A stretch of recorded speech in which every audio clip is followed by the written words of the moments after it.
Venkatesan, coming to you now, did the budget live up to your expectations?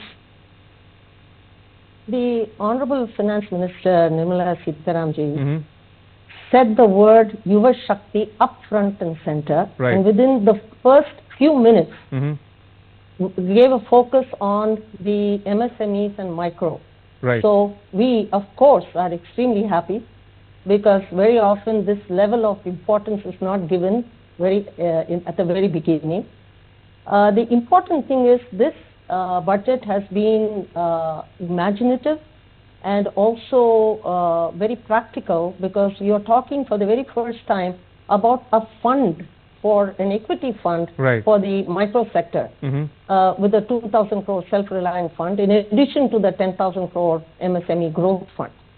Now, talking about equity infusion into the micro sector automatically enables them to become dynamic, to scale, to grow, and to also leverage the debt industry, because very often that has been the bane of the micro sector, that they are undercapitalized and undersupported. So the very fact that we were thinking something as imaginative as a fund of that sort is extremely welcome. The second thing about for the grassroots is this kind of focus on employment creating sectors, particularly where we were talking about the Mahatma Gandhi Gram Vikas program, which is aimed at the Khadi, the program, the scheme that is supporting handicrafts and handlooms, tourism, as well as the textile employment expansion program. All that is specifically focused and aimed at employment creation, which again, for those of us who's working at the grassroots and at the bottom of the pyramid, it's extremely important to know that these kinds of schemes will be given a fillip. The third thing is, again, coming back to the concept of youth or the theme of youth. The fact that very often there is a gap between the people who are skilled and then matching them up to employment. So the very fact that you were talking about a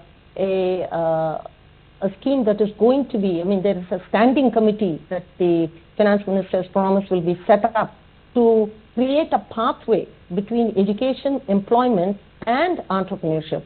Again, this is something unique because very often education is thought of as ending in employment and not necessarily about entrepreneurship. So this was again a unique principle. So there were many aspects that really talked about what she said right up front, which is to support the disadvantaged and the underprivileged. Ms. Venkatesan, Mr. Kambata and Mr. Memani, do stay on. I like to play out some sound bites this time from also with us is Ms. Lakshmi Venkataraman Venkatesan, founding and managing trustee of the Bharatiya Yuva Shakti Trust. It's been variously described as driven by youth power and one that paints a picture of macroeconomic stability. One, do you share this view? And two, what might be in store for the youth from the perspective of an impetus of fillip to the orange economy in particular? Well, certainly this budget lives up to its image of being a Yuva Shakti budget, because first and foremost it puts emphasis on technology, skilling. The orange economy is certainly at the heart of it. The AI skilling centers, and then we are talking about university hubs, which are supposed to be 5 major hubs which are supposed to be set up close to where the manufacturing is, so that the gap between skilling, education, and participation in the economy through jobs, employment, as well as in entrepreneurship, that gap gets reduced. So I think this is very important. Another factor is, of course, as I said earlier, they are setting up a standing committee to ensure that this pathway is very important. And then if you believe that skilling is critical, equally important is the gainful engagement of the skilled people in gainful employment.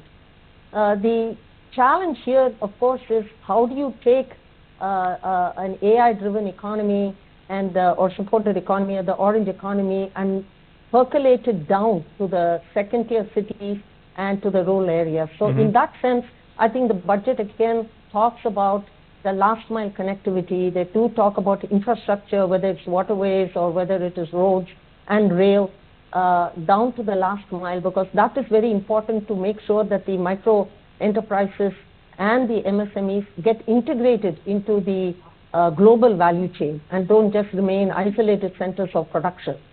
The last but not the least is also the emphasis on a service economy, because they didn't just talk about manufacturing. Equal emphasis was based on service economy, which is again important from the employment perspective. There is one aspect, if I had a wish list, was that women were given a little bit more of a focus.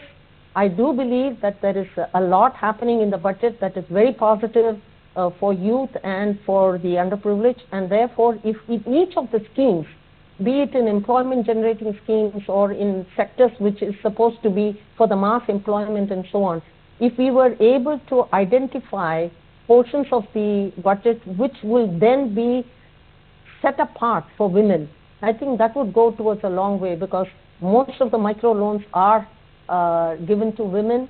They do get a small loan size, which is less than 67,000 rupees in the case of a Mudra loan. So to the extent that the women specific schemes are set within the larger scheme and they get integrated, I think this economy can become very powerful for the underprivileged and the disadvantaged. Indeed not. And as we wrap this up, Ms. Venkatesan, you get the last word. If I were to ask you, is, in your estimation, Reform Express truly picking up speed and momentum, you think? Absolutely so, for the simple reason that when we've been talking about reforms with the large macro factors, this budget has really given due credence to Yuva Shakti, to the people at the grassroots, as well as to the micro sector, and giving them importance and giving them support. I think that without that, the concept of Viksit Bharat at 2047 would be a dream, but with this, I think it's going to become an absolute reality at the ground level. All right, on that rather optimistic note, may I thank both our guests, Ms. Lakshmi Venkataraman Venkatesan, Founding and Managing Trustee of Bharatiya Yuva Shakti Trust, and Mr. Piruj Kambata, Chairperson of CII National Committee on Taxation and Chairperson and Managing Director of Rasna International. Thank you so much for your time. Appreciate it.